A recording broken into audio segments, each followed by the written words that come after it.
I'm Kate from the Small Things blog. Today I'm going to show you how to do a reverse French braid, which is also known as a Dutch braid or an upside down French braid.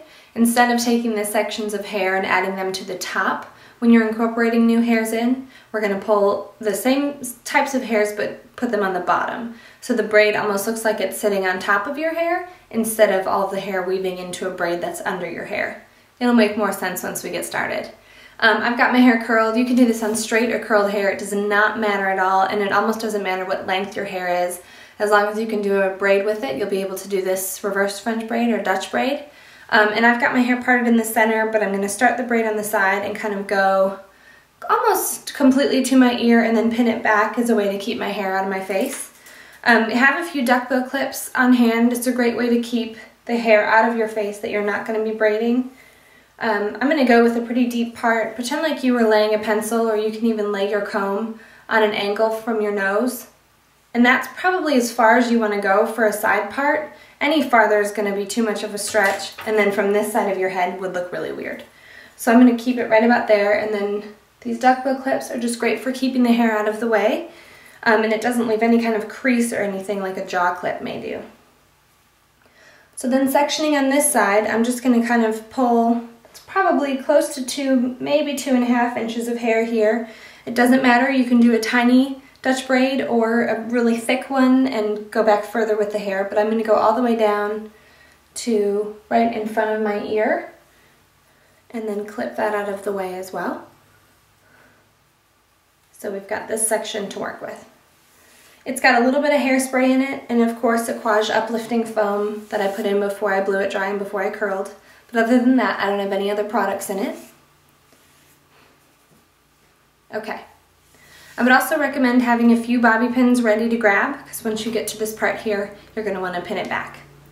So you want to take a section close to that first part that you took and divide it into 3.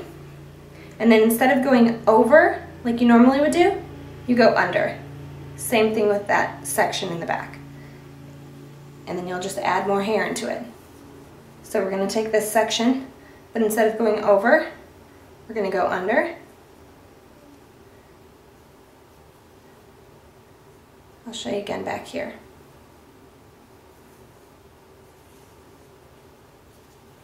So we're taking this back section, going to add it in, but then go under.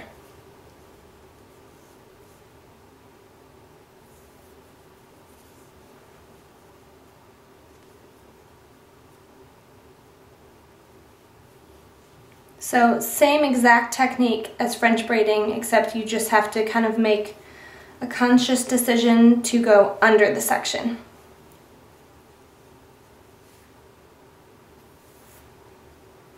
Get a little closer here so you can see.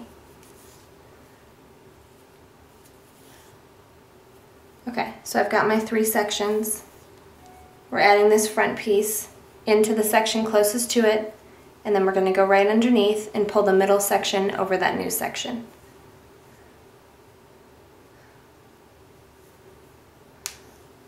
So this new section is going in with the section closest to it, and then we're going right underneath. So you can see the braid is coming together and it's sitting right on top.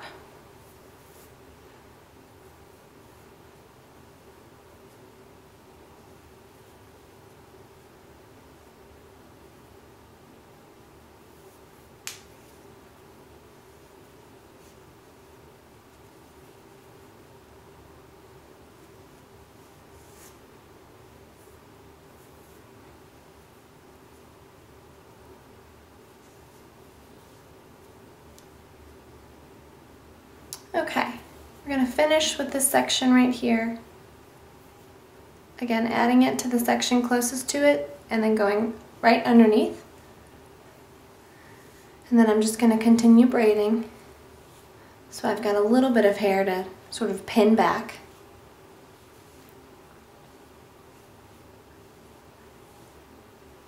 Okay, and then we're finished. So you can see how the braid, like I said before, is sitting on top of the hair. It's really kind of a basic technique. Once you can get used to putting the sections on the bottom instead of the top, if you can French braid, you can do this braid as well. So we're going to pin it right here.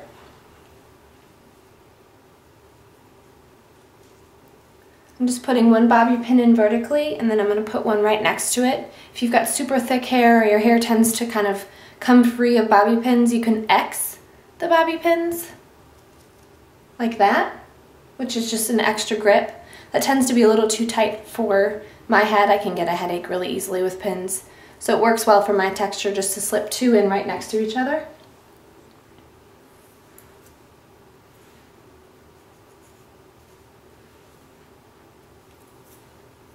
And then you can take out the sections that you clipped away.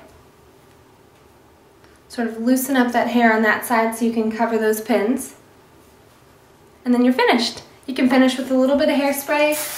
I would definitely spray that bang, or that braided section, but it's probably not going anywhere.